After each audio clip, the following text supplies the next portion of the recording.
Hello, students. Let's start the new lesson from 4th unit, The Storyteller, by H. Munro Saki. The Storyteller is one of the best known short stories written by Saki, the pen name of author H. Munro. The story is about three children traveling with their aunt and their encounter with a stranger who tells them an unconventional story. In short, we will see the summary. In the story, three young children are traveling by a train with their aunt, and a stranger man joins them in their traveling. The aunt is not able to control the children, though she tries to do so by telling a story that they find boring. To keep the children quiet, the bachelor tells an interesting story, even though the aunt finds it inappropriate for children. Now, students, let's read the lesson. It was a hot afternoon and the railway carriage was correspondingly sultry. Sultry means hot and humid. And the next stop was at Templecombe, near an hour ahead. The occupants of the carriage were a small girl. Occupants means people. The people of the carriage were a small girl and a smaller girl and a small boy. That means there are three children traveling in a carriage. Their aunt occupied one corner seat, and the further corner seat on the opposite side was occupied by a bachelor who was a stranger to their party. But the small girls and the small boy emphatically occupied the compartment. Now, see how many characters are there? Aunt, three children, and a bachelor, that is a stranger. Both the aunt and the children were conversational in a limited, persistent way, persistent that is continuing, persistent way, reminding one of the attentions of a housefly that refuses to be discouraged. Most of the aunt's remarks seem to begin with don't, and nearly all of the children's remarks begin with why. The bachelor said nothing out loud.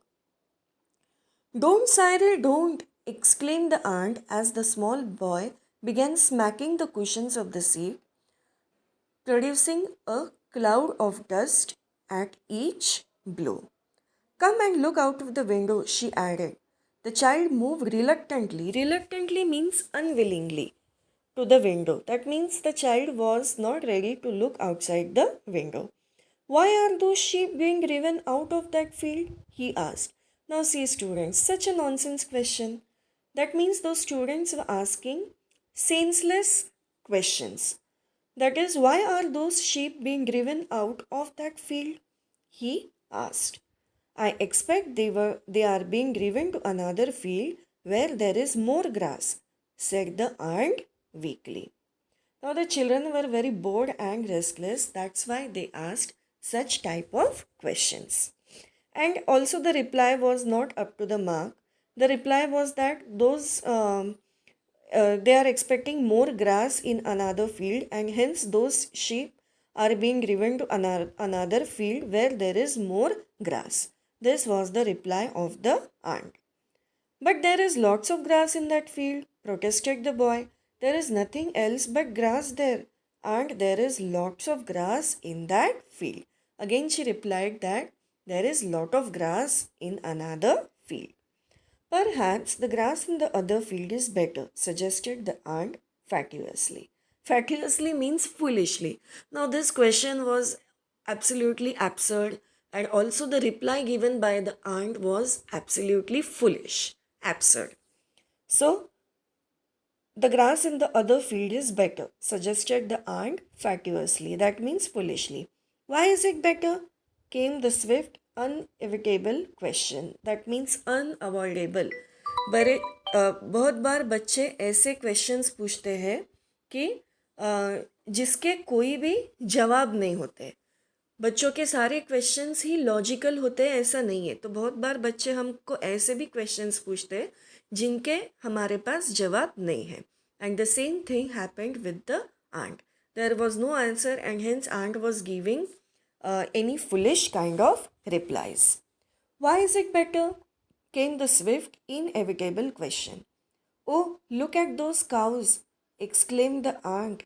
Nearly every field along the line had contained cows or bullocks, but she spoke as though she were drawing attention to a rarity.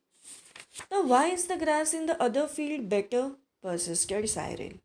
Again, the question by another character, another child, that is Cyril. The frown on the bachelor's face was deepening to a scowl that means angry look. The bachelor, the stranger man, started giving the angry look. He was a hard, unsympathetic man, the aunt decided in her mind. She was utterly unable to come to any satisfactory decision about the grass in the other field.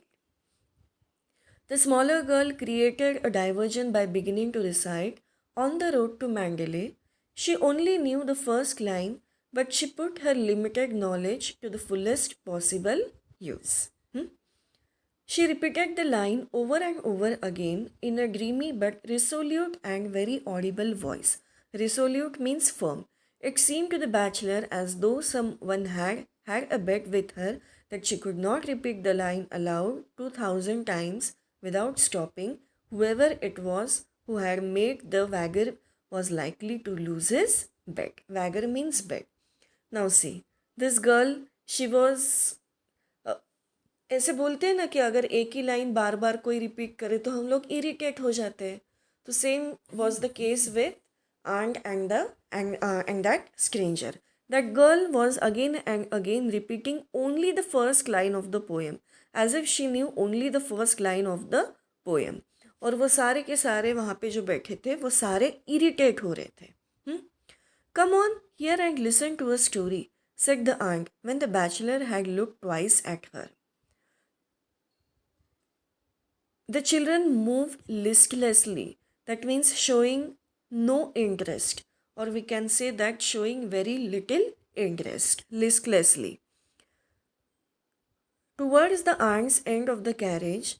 Evidently, her reputation as a storyteller did not rank high in their estimation. Estimation means opinion.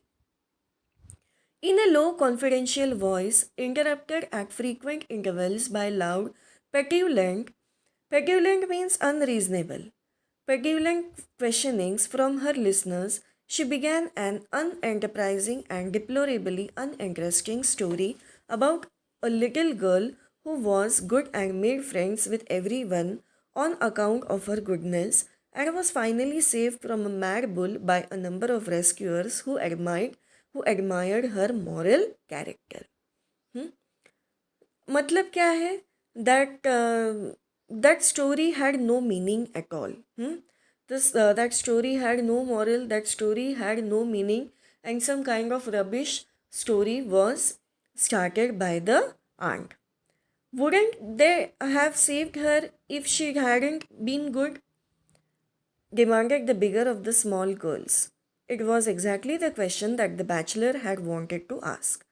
मतलब क्या है कि अगर कोई इंसान अच्छा नहीं है तो उसको बचाया नहीं जा सकता है क्या? This was the question which was asked by the bigger of the small girls, and this question also exactly wanted to ask by the bachelor. Well, yes, admitted the aunt lamely. Lamely means without any enthusiasm. But I don't think they would have run quite so fast for her help if they had not liked her so much. It's the stupidest story I have ever heard, said the bigger of the small girls with immense conviction. Conviction, that is a firm belief. That means the story which was told by aunt, it was really very absurd, without any meaning. I didn't listen after the first bit. It was so stupid, said Cyril. The stupidest story she had ever heard. The smaller girl made no actual comment on the story, but she had long ago recommenced a murmured repetition of her favorite line. वो सबसे जो छोटी लड़की थी, smaller girl, उसका क्या काम चालू था? बस एक ही काम शुरू था उसका. She was reciting only the first line of the poem. You don't seem to be a success as a storyteller, said the bachelor suddenly from his corner. The aunt bristled, that means she got angry, in instant defense at this unexpected attack. It's a very difficult thing to tell stories that children can both understand and appreciate, she said stiffly. एक बहुत कभी भी हम लोग जब बच्चों को कोई स्टोरी सुनाते हैं then that story should be very decent and always with a good moral. So a job of a story telling is really very difficult. It requires some kind of art. So perhaps you would like to tell them a story, was the aunt's retort. Retort means a sharp, angry, or witty reply. Tell us a story, demanded the bigger of the small girls. Once upon a time, began the bachelor, there was a little girl called Bertha who was extraordinarily good. अभी ये new story शुरू हो रही है यहाँ से. The story is, कौन बोला है ये story? The story is recited by the stranger. He says that once upon a time there was a little girl called Bertha who was extraordinarily good. Now the story here starts about Bertha. She did all that she was told. She was always truthful. She kept her clothes clean, ate milk puddings as though they were jam tarts, learned her lessons perfectly, and was polite in her manners.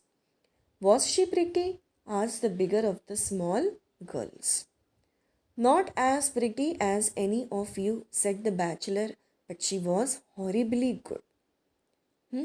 Now, what information do we gather here about Bertha?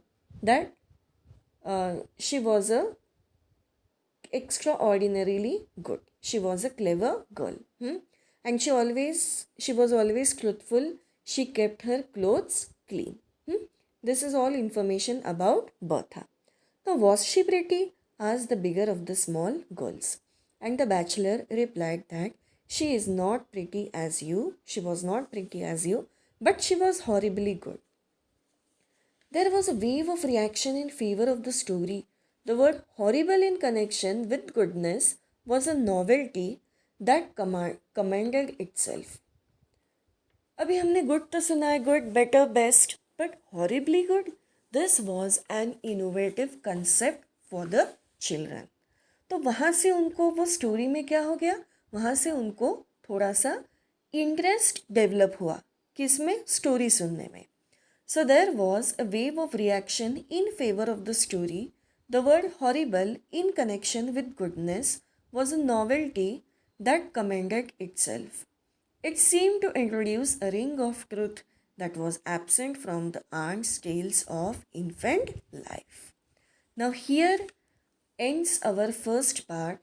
What we have seen in the first part, that three children, aunt and a stranger man are traveling in a compartment of a railway carriage. Now first aunt recited the children are absolutely naughty. They are bored and aunt tried to satisfy them by telling a story, but aunt's story is very absolutely foolish. It is absurd.